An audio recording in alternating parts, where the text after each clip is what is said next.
Lil Kenny has simply gone too far. He released the most insulting bars Memphis has heard in years in his most recent song. There are people smoking toonie in the federal government. When Shiesty said, nah, he ain't dead, but I got niggas in the feds smoking Lil Wayne. Lil Wayne, Toonsie, he said, yo niggas in the feds smoking Toonsie. Y'all know Nusky, I got people smoking. Pooh Shiesty isn't the only target of that bar. The entire Memphis hip-hop culture is in disarray as a result of the direct attack on his deceased family member, which turns Big Nusky's name into a smoking reference. This fight has turned into something far more serious than music, with over 3 million streams in a 72-hour period and death threats flooding social media. Memphis royalty was Pooh Shy. Respect from New York to California, platinum trophies, and 107 records. However, when someone disparages your deceased family on a song in Memphis, your streaming stats are irrelevant. Kenny's smoking Nusky bar is a symbol of all the perilous aspects of contemporary Memphis hip-hop, where family names become jokes, where sadness is turned into a weapon, and where there is no turning back once certain boundaries are crossed. It's no longer just rapper against rapper. This is family honor versus musical influence, federal time versus street reputation, and paper route empire versus CMG allegiance. We had to go deeply into the street politics, familial ties, and territorial conflicts that set Memphis hip-hop apart from other parts of the nation in order to comprehend why Kenny would jeopardize his career and potentially his life to drop that bar. Hip-hop in Memphis is governed by regulations not found in other places.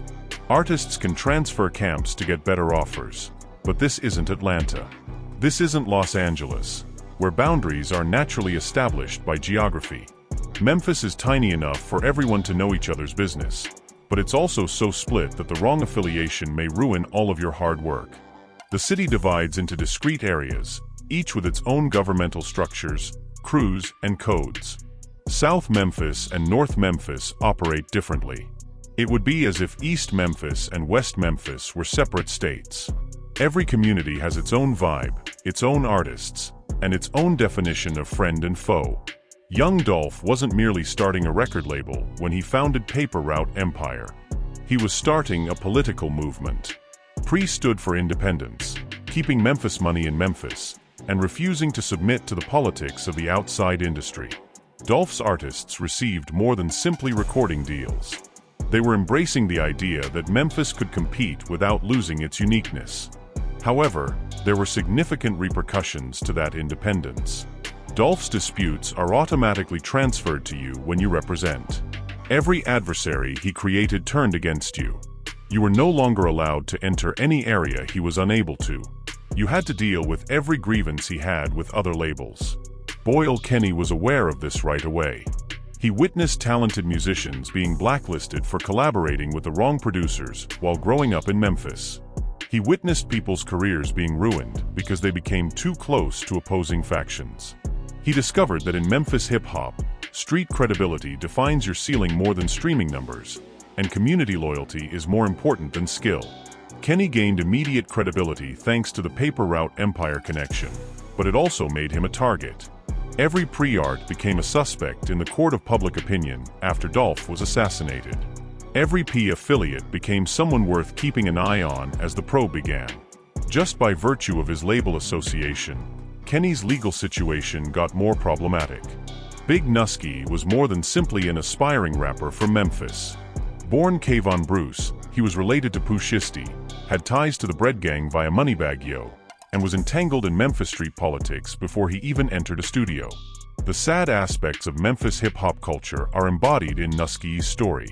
He missed important developmental years while incarcerated for 4 years, beginning at the age of 14, but he gained street credibility that is impossible to replicate. Memphis had changed by the time he left at the age of 18, but the game remained the same. Possibly succeeding is the result of talent, connections, and survival. Nusky discussed the realities of growing up in Memphis, a city full with enemies, in his most recent interview with Wicked Films. Until you start earning more than them, guys will act like your big brother. Then they begin slandering your reputation and spreading rumors. A young man attempting to strike a balance between ambition and genuineness is seen in that interview. Nusky talked about avoiding drama, concentrating on his music, and not letting street politics ruin his career. However, you don't always get to pick the politics that come your way in Memphis. His relationship with Moneybagg Yo gave him access to opportunities that most Memphis musicians would never have. Bread Gang was more than a label. One of the city's greatest success stories gave it their blessing. Moneybagg wasn't only posturing when he arrived that day with more than $700,000 in cash. He was demonstrating to Nusky what could be accomplished if he maintained concentration and took the appropriate actions. However, everything was compounded by Nusky's familial ties to Pooh Shiesty. Shy was 1017, which meant Gucci Mane, which meant Memphis street codes and Atlanta politics colliding. Every action you take is scrutinized when your family is a platinum talent. Every music you release is compared. Every affiliation you have affects their brand. Hip-hop in Memphis was irrevocably altered on January 28, 2022, the night Nusky passed away outside the New Horizon River Apartments in Whitehaven. He was shot several times and declared dead at the spot, according to police records. There were no arrests. Officially, no suspects were identified. However, the street in Memphis began to calculate right away. Before Nusky passed away, B.O. Lil Kenny's place in Memphis hip-hop was already problematic. He was a paper route empire artist who stood for everything the Bread Gang and CMG were against: independence, pride in one's homeland, and a refusal to follow corporate politics. He gained street credibility that money cannot buy thanks to his legal triumphs over grave accusations that could have terminated his career before it even began. A musician in Memphis hip-hop who successfully solves a murder case is not only fortunate, also dangerous. That kind of reputation makes other artists reconsider testing you, opens doors, and closes tongues. Kenny's artistic personality was shaped by his legal triumph, which was acknowledged on the streets and mentioned in his songs. However, it also made him a subject of conjecture. Your name is discussed in every unresolved case in the city when you have a reputation for winning cases. Every time anything occurs, people ask whether you were involved. In the court of public opinion, your accomplishments serve as evidence against you, and your opponents use your successes as justification for your removal. During this time, Kenny's complex position was represented in his music. He wasn't merely signed to the label, as seen by songs with other PR artists. He was quite involved in politics. Fans realized he wasn't talking about hypothetical scenarios when he rapped about court victories, street credibility, and territorial allegiance. Hip-hop from Memphis is usually autobiographical, and with each new release, Kenny's autobiography became riskier. The way the public reacted to Kenny's ascent conveyed its own tale. Artists who had previously worked with him began to distance themselves. In order to avoid political issues, producers ceased delivering beats. He was no longer booked by show promoters in some parts of Memphis due to the politics he brought, not his skill. In the meantime, Pooh Shy had to cope with federal time, which prevented him from protecting his interests in Memphis street politics or reacting to any emerging circumstances. When you're incarcerated, your adversaries can act without repercussions every day you're not there. As Kenny's notoriety grew, Shy was powerless to stop it. The bar that altered everything then appeared. There are people smoking toonie in the federal government. Smoking someone is considered a way to celebrate their passing in hip-hop culture. The ultimate insult is usually to name a strain of marijuana after them. There was more to Kenny's statement, "I got people smoking Nusky," than merely a poetic allusion. He was saying that Big Nusky's death was being celebrated, his name was being made fun of, and his memory was being disrespected in order to gain musical influence. The line is deliberate cruelty. Kenny is fully aware of Nusky's identity to Pooh Shiesty. He is aware of the emotional burden, the street politics, and the familial ties. Kenny wasn't merely making fun of Pooh Shiesty when he used Nusky's name as a smoking metaphor. He was assaulting his sadness, his devotion to his family, and his capacity to preserve the tradition of his people. Another level of disdain is added by the toonie illusion. Toonie perhaps alludes to a close friend of Pooh Shiesty who is presently behind bars. In other words, Kenny's people are celebrating Nusky's passing in the streets, while SHYY's people are incarcerated and high in federal prison. This type of bar is far more serious than your average hip-hop beef. In a place like Memphis, where family loyalty is paramount, calling out a deceased family member by name is more than just producing music, it's a declaration of war. Memphis's quick reaction to the bar demonstrated how seriously they regarded it. Reactions on social media ranged from disbelief to threats of death. Rap artists who are typically impartial began taking sides. Fans started planning support campaigns and boycotts. The political ramifications of playing the song have to be weighed by local radio stations. Hip-hop in Memphis is currently divided, with the Smoking Nusky bar serving as the boundary. Artists are openly endorsing Kenny, demonstrating pre-A allegiance despite the potential harm to their careers. Others are keeping their mouths shut and waiting to see how this develops before making their opinions known. And even though Pooh Shiesty is incarcerated and unable to react right away, an increasing number of people are actively supporting him. A complex narrative is revealed by the streaming figures. As fans support both sides, Pooh Shiesty's catalog songs and Kenny's song are both performing really well. Fans have turned playlists into weapons, utilizing their streaming power to promote their favorite artists and stifle the competition. Comment sections on Instagram have become battlegrounds where people quarrel over everything but the song itself. Memphis local radio stations are in a precarious situation. If you listen to Kenny's song, you're effectively supporting the disdain of a deceased young guy and choose a side in real street politics. If you don't play it, you risk alienating PR supporters and losing out on one of the biggest Memphis hip-hop stories of the year. The venues and clubs are also under strain. Some other musicians cannot be booked by promoters who book Kenny without running the risk of issues. In some communities, DJs who play their music at parties are putting people in risk. Even strip clubs, which have historically been impartial in Memphis hip-hop politics, must decide what music to play and when. The ramifications for business are enormous.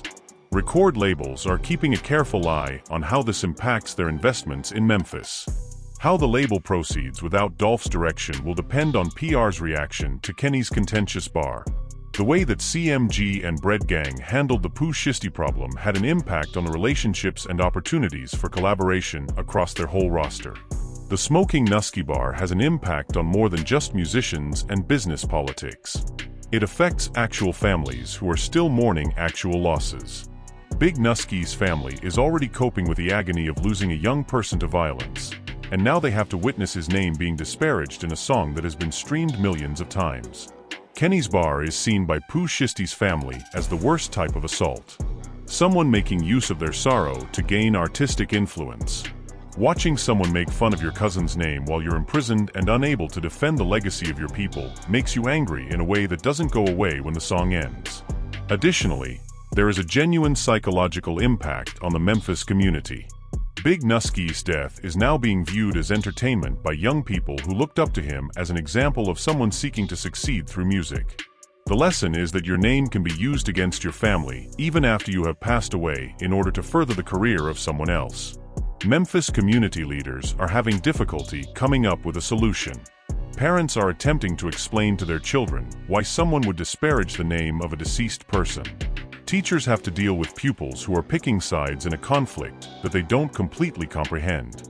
Counselors are using music that honors death to help young people deal with their grief and anger. There's a lot of money at stake behind all the family tensions and street politics. Him just 2 weeks. Kenny's contentious song has brought him more money than any of his earlier songs did in months. It sells controversy.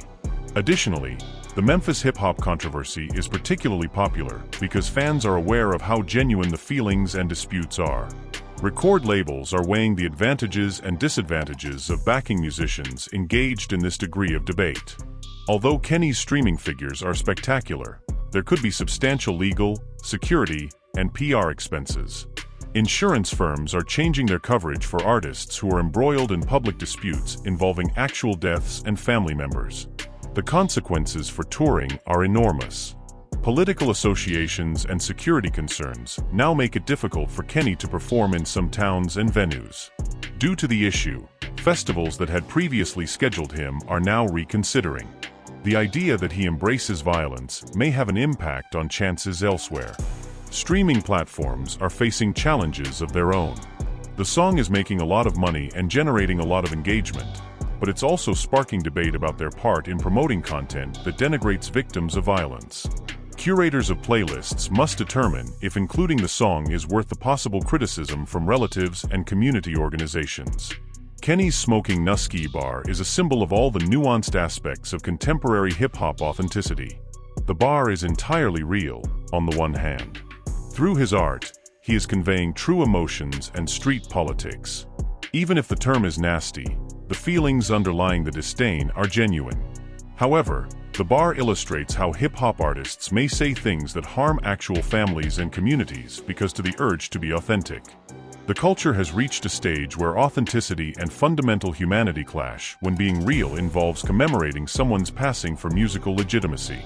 Fans, particularly young people in Memphis who can relate to the street politics but also comprehend the suffering of losing family members to violence, are left with no other option. To support Kenny's music is to condone the disdain for a deceased family member. If you don't support it, you could be perceived as soft in street politics or unfaithful to PR. It will have a long-lasting effect on Memphis hip-hop culture. Future musicians are discovering that musical rivalry can be sparked by the death of a family member.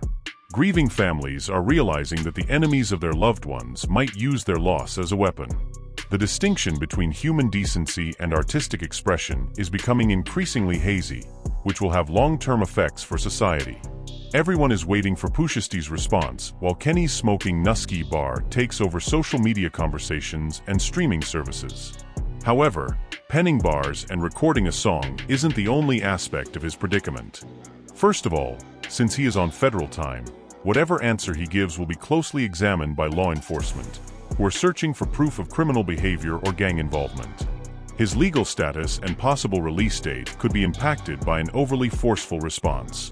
Second, the emotional stakes are higher than in typical rap feud, since he is reacting to someone who insulted his deceased family member. In addition to paying tribute to his cousin and meeting his family's demand for justice, everything he says must address the Smoking Nusky bar. Third, his answer will determine the future course of hip-hop politics in Memphis. How he responds to this disrespect will influence how other artists handle future disputes and the deaths of family members. He may set new limits if he reacts with devastating bars without escalating. He might have repercussions that impact all Memphis hip-hop artists if he goes beyond music. The technical problem is coming up with a response that addresses the specific disrespect and is lyrically better than Kenny's song without providing authorities with information they could use against him. Communications and phone calls made by federal prisoners are tracked. Therefore, even preparing his response raises legal issues. The outcome of this conflict will dictate how Memphis hip-hop culture develops in the coming years. If Kenny's Smoking Nusky bar is accepted in the scene, other artists will be able to use grief and family loss as weapons. Family members who have passed away could frequently be the subject of musical disputes.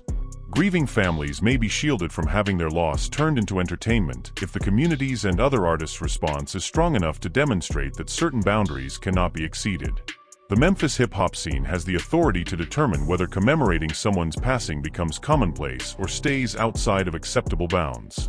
The way labels sign and nurture Memphis performers will be influenced by the business ramifications. Labels may promote similar content if controversial bars like Kenny's are profitable despite their human cost. The industry may create new rules for content that alludes to actual violence and family deaths if the outcry has an impact on long-term job chances.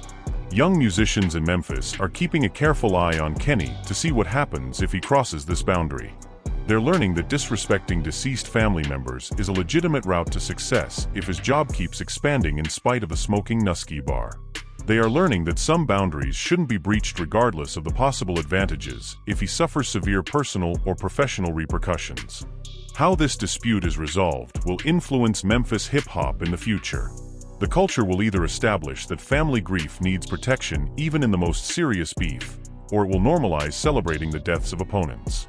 For many years to come, Memphis hip-hop identity and authenticity will be impacted by that choice. Beyond music, Lil Kenny's Smoking Nusky bar has created a moment that touches on cultural boundaries, family respect, and community values.